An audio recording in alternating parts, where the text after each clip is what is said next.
Hello everyone, welcome to my YouTube channel Assam BS Center. আজিৰ ভিডিঅ'টোত আমি সপ্তম শ্ৰেণীৰ অনুশীলনী 2.1 10 নম্বৰৰ পৰা সমাধান কৰিম। বাকিবিলাক প্ৰশ্ন সমাধান কৰি অলৰেডি ভিডিঅ' আপলোড কৰা আছে। তোমালোকে ডেসক্ৰিপচনত গৈ কেনে লিংকত ক্লিক কৰি চাব পাৰা। 10 নম্বৰ প্ৰশ্নটো আছে ৰঞ্জুহঁতৰ ঘৰত দুটা পানীৰ টেংকিত পুৱা ভাগত প্ৰতিটো টেংকিত 500 লিটাৰকৈ পানী আছিল। এটা টেংকিৰ 3/5 অংশ পানী গা ধোৱা আৰু কাপোৰ ধোৱা কামত খৰচ হ'ল আৰু আনটো টেংকিৰ 1/4 অংশ পানী ৰন্ধা ভৰা কামত খৰচ হ'ল। এতিয়া প্ৰশ্ন সুধিছে দুয়োটা টেংকিত মুঠতে কিমান পানী জমা থাকিল। তাৰমানে ৰঞ্জুহঁতৰ ঘৰত দুটা টেংকি আছিল। প্ৰতিটো টেংকিত কি আছিল 500 লিটাৰকৈ পানী আছিল। যেনেকুৱা আমি আঁকি লৈছো বুজি পাবৰ কাৰণে বস্তুটো। এতিয়া প্ৰথম টেংকিৰ ক্ষেত্ৰত কি কৈছে 500 লিটাৰ পানীৰ পৰা গা ধোৱা আৰু কাপোৰ ধোৱা কামত খৰচ হ'ল। কিমান খৰচ হ'ল 3/5 অংশ। তেনেহলে 500 লিটাৰৰ 3/5 অংশ কিমান হ'ব এটো পূৰণ হিচাপে লিখিব লাগিব যে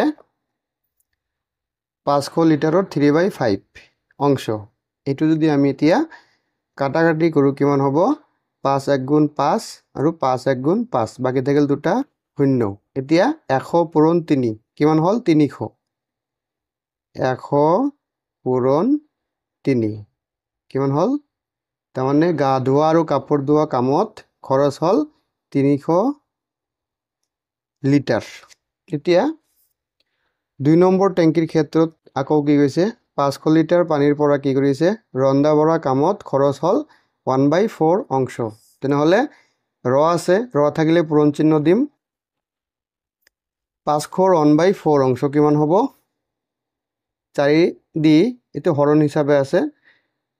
500 তলত মনে মনে 1 আছে 1 লিখিম। এটো কি কৰিম লব আৰু লব পূৰণ কৰিম। 500 পূৰণ 1 কৰিলে 500 হ'ব আৰু তলত 4 আছে 4 হ'ব। তাৰমানে 4 দি হৰণ কৰিলে কিমান হ'ব ইয়াৰ পৰা ডাইৰেক্ট কাটাকাটি কৰিব পাৰো। যেনেকুৱা 4 টো 5 ৰ মাজত কিমান বাৰ যাব 1 বাৰ যাব। বাকি থাকিল কিমান 1 শূন্যৰ আগত বহিলে কিমান হ'ব 10। 10 ৰ মাজত 4 কিমান বাৰ যাব 2 বাৰ যাব। 4 × 2 = 8 আৰু বাকি থাকিল কিমান 2 শূন্যৰ আগত বহিলে কিমান হ'ব 20। 20 ৰ মাজত 4 কিমান বাৰ যাব 5 বাৰ যাব। তাৰমানে কিমান 125 লিটাৰ ওলাব। এটো এনেকৈ হৰণো কৰিব পাৰা 400 লিটাৰ হৰণ 5 না 500 লিটাৰ আছিলে হৰণ 4 5 ৰ মাজত 1 বাৰ বাকি থাকিল 1 শূন্য টানি আনিলো কিমান হ'ল 10 2 বাৰ গল 8 হ'ল বাকি থাকিল কিমান 2 শূন্যটো টানি আনিলে 20 হ'ব। 20 ৰ মাজত 5 বাৰ যাব কিমান ওলাব 125 লিটাৰ। এটো হৰণ কৰিলো। তাৰ পিছত 1 নং টেংকিত এতিয়া আমি কি কৰিম তেনেহলে 1 নং টেংকিৰ পৰা যিমান খৰচ হ'ল আৰু 2 নং টেংকিৰ পৰা যিমান খৰচ হ'ল সেইখিনি আমি মাইনাস কৰিম। 1 নং টেংকিত জমা থাকিল কিমান 500 লিটাৰ আছিল মুঠ তাৰ পৰা 300 লিটাৰ খৰচ হৈছে। গতিকে 500 - 300 কিমান থাকিব 200 লিটাৰ থাকিব প্ৰথম টেংকিত জমা আৰু 2 নং টেংকিত জমা থাকিল 500 লিটাৰ - 125 লিটাৰ কৰিলে কিমান হ'ব কিমান ওলাব 375 লিটাৰ বাকি থাকিব। এতিয়া দুয়োটা টেংকিত এতিয়া প্ৰশ্ন সুধিছে দুয়োটা টেংকিত জমা থাকিল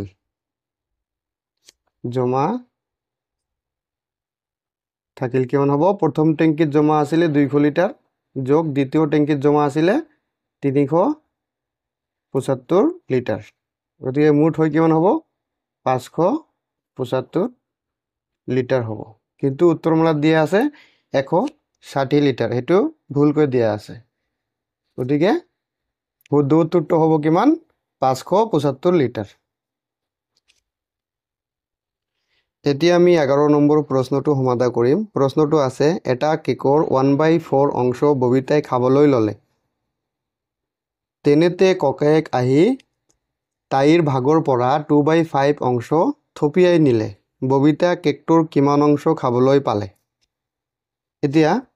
এইটো ধৰিছো আমি এটা কেক এইটোৰ 4/1 ভাগ ববিতাই খাবলৈ ললে এতিয়া এইখিনি অংশৰ পৰা আকৌ কি কৰিছে ককায়েক আহি কি কৰিছে 2/5 অংশ থপিয়াই নিলে তেনেহলে লিখিম আমি যে ববিতাই খাবলৈ ললে 1/4 অংশ এতিয়া ককায়েকে 1/4 অংশৰ পৰা থপিয়াই নিলে কিমান 2/5 অংশ তেনেহলে এইটো আমি প্ৰথমে উলাম যে কিমান অংশ ককায়েকে থপিয়াই লৈছিলে এই দুটা পূৰণ কৰিব লাগিব ৰ আছে ৰৰ জাগাত পূৰণ দিব লাগিব 1/4 পূৰণ 2/5 এতিয়া এইটো আৰু এইটো দি কাটিব পাৰো 2 1 তেনেহলে ওপৰত হ'ব 1 1 গুণ 1 ওপৰত হ'ব 1 1 গুণ 1 তলত হ'ব 2 5 গুণ 10 কিমান অংশ ককায়েকে আহি থপিয়াই ললে এতিয়া ববিতাই খাবলৈ পালে কিমান অংশ যিমান অংশ ববিতাই খাবলৈ লৈছিলে তাৰ পৰা যিমান অংশ ককায়েকে থপিয়াই ললে হেতু মাইনাস কৰি দিলেই ববিতাই যিখিনি খাবলৈ পালে সেইখিনি অংশ ওলাই যাব আমাৰ এতিয়া কি কৰিম 1/4 minus 1/10 এতিয়া কি কৰিম 4 আৰু 10ৰ লসাগুটো ওলাম 4, 10 কি সংখ্যা দি হৰণ কৰিব পাৰো আমি 2 দি হৰণ কৰিব পাৰিলে পাৰো 2 2 গুণ 4 আৰু 2 5 গুণ 10 এতিয়া লসাগু কিমান ওলাব এই তিনটা সংখ্যা পূৰণ কৰিলে লসাগু ওলাই যাব 2 পূৰণ 2 পূৰণ 5 2 2 গুণ 4 4 5 গুণ 20 লসাগু ওলাল 20 এতিয়া 4 20ৰ মাজত কিমান বাৰ যাব 4 2 2 গুণ 4 20ৰ মাজত কিমান বাৰ যাব 5 বাৰ যাব এটো যদি আমি লুকাই দিও তেনেহলে কিমান থাকিব 5 বাৰ যাব তাৰ মানে কিমান হ'ব এই লগৰ লগত 5 পূৰণ হ'ব 1 পূৰণ 5 10 20ৰ মাজত কিমান বাৰ যাব ডাইৰেক্টলি ক'ব পাৰি 2 বাৰ যাব গতিকে মাইনাস আছে মাইনাস দি প্লাই 1 পূৰণ 2 এতিয়া 5ৰ 1 গুণ 5 মাইনাস 2ৰ 1 গুণ 2 তলত আছিলে 20 কিমান থাকিল 5ৰ পৰা 2 গলে 3 তলত আছিলে 20 ইমানখিনি অংশ ববিতাই খাবলৈ পাৰিলে এটিও হ'ব উত্তৰ এতিয়া আমি 12 নম্বৰ প্ৰশ্নটো সমাধান কৰিম 12 নম্বৰ প্ৰশ্ন আছে কাপোৰৰ দোকান এখনত মুঠতে যিমানটা সিলাই থোৱা চোলা আছে তাৰে 1/9 অংশ আছে বগা আৰু 5/9 অংশ নীলা আৰু বাকি অংশখিনি হালধীয়া ৰঙৰ যদি হালধীয়া ৰঙৰ চোলা 72টা থাকে আছে তেন্তে প্ৰতিবিধ চোলাৰ সংখ্যা কিমান আৰু কৈছে দোকানখনত মুঠতে কিমান চোলা আছে এটোৰ কাৰণে প্ৰথমে কি কৰিব লাগিব ধৰি ল'ব লাগিব আমাক যে ধৰা হল মুঠ চোলাৰ সংখ্যা আমি নাজানো গতিকে x বুলি ধৰি লৈছো আৰু প্ৰশ্নত কি দিয়া আছে প্ৰশ্নত দিয়া আছে মুঠ চোলাৰ 1/9 অংশ বগা তাৰ মানে মুঠ চোলা হল xৰ 1/9 অংশ বগা গতিকে x পূৰণ 1/9 কিমান হ'ব xৰ তলত মনে মনে 1 আছে যেনেকৈ আমি দুটা ভগ্নাংশৰ পূৰণ কৰিছিলো গতিকে x আৰু 1 পূৰণ কৰিলে x হ'ব তলত 1 আৰু 9 পূৰণ কৰিলে 9 1 গুণ 9 আৰু দিয়া আছে কি যে মুঠ চোলাৰ 5/9 অংশ নীলা তেনেহলে মুঠ চোলা আছিলে xৰ লগত 5/9 পূৰণ হ'ব কি হ'ব ইয়াতে x আৰু 5 পূৰণ কৰিলে কি হ'ব 5x তলত 9 আছিলে 9 হ'ব এতিয়া হালধীয়া ৰঙৰ চোলাৰ অংশটো প্ৰথমে ওলাব লাগিব হালধীয়া ৰঙৰ চোলা কিমান আছে যিমান চোলা আছে মুঠ চোলাৰ পৰা যদি বগা আৰু নীলা চোলাটো আমি বাদ দিও তেনেহলে আমাৰ হালধীয়া চোলা ৰঙৰ চোলাৰ অংশটো ওলাই যাব মুঠ চোলা আছিল কিমান xৰ পৰা কি কৰিলো বগা অংশ বগা চোলাৰ সংখ্যা আৰু নীলা চোলাৰ সংখ্যাটো বিয়োগ কৰি দিলো একেলগে কেনেকৈ বিয়োগ কৰি দিলো x মাইনাস প্ৰথম বন্ধনীৰ ভিতৰত x/9 আৰু প্লাস 5x/9 এতিয়া 9 আৰু 9ৰ লসাগু কিমান হ'ব 9 হ'ব 9 9ৰ মাজত একবাৰ যায় 1 আৰু x পূৰণ কৰিলে এক্স হ'ব 1x প্লাছ আছে প্লাছ 9 9ৰ মাজত কিমান বাৰ যায় আকৌ একবাৰ যায় গতিকে 1 দি যদি 5x ক পূৰণ কৰোঁ 5x হ'ব এতিয়া x টো থাকিল মাইনাছ x প্লাছ 5x সমান সমান কি হয় 6x তলত 9 আছিল 9 থাকিব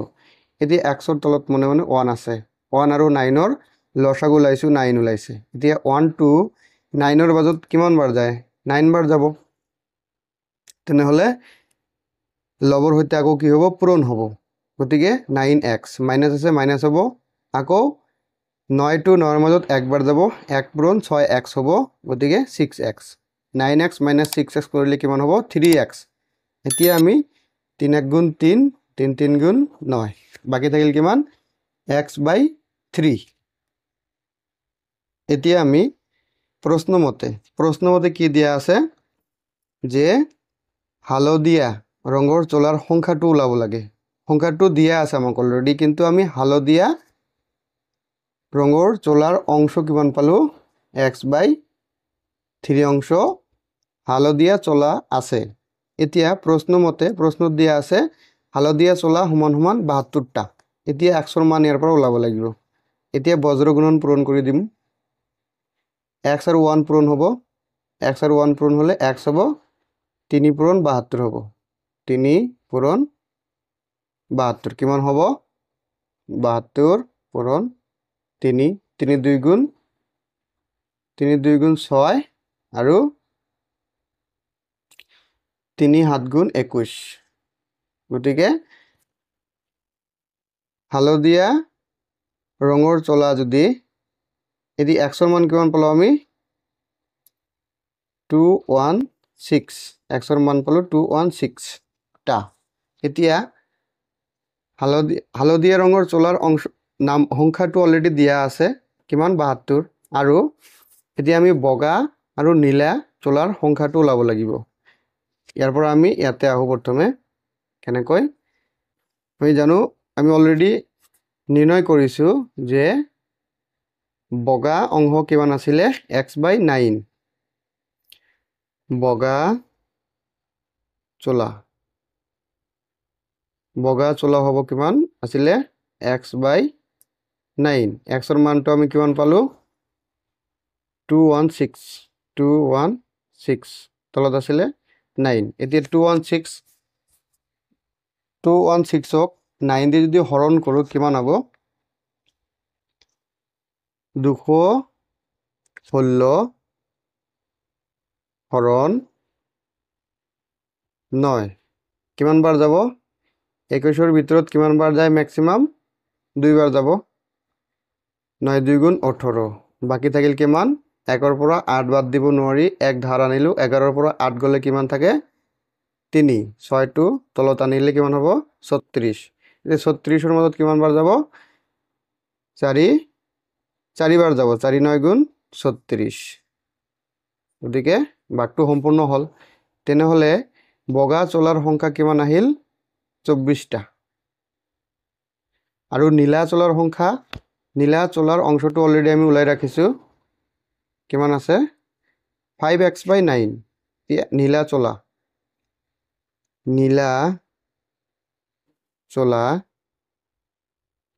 চোলাৰ সংখ্যা লিখিব লাগে একচুয়ালি ইয়াতেও চোলাৰ সংখ্যা লিখিব লাগিব লিখিবা তোমালোকে নীলা চোলাৰ সংখ্যা কিমান হ'ব 5x তলত আছিল 9 গতিকে কি হ'ব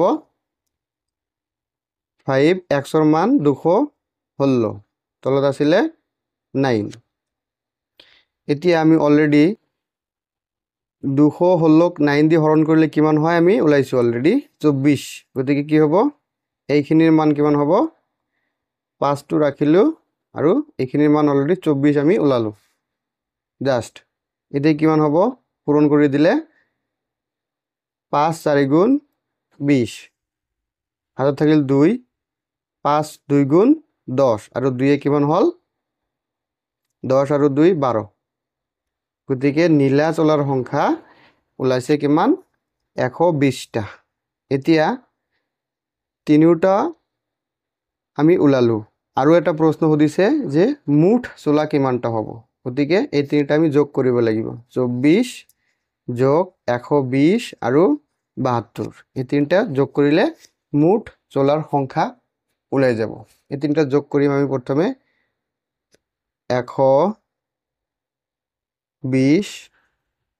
72 আৰু 24 যোগ কৰিলে কিমান হ'ব 0 যোগ 2 2 হ'ল 2 যোগ 6 2 যোগ 4 6 হ'ল 2 যোগ 7 9 9 যোগ 2 11 11ৰ 1 হাতত থাকিল 1 1 আৰু 1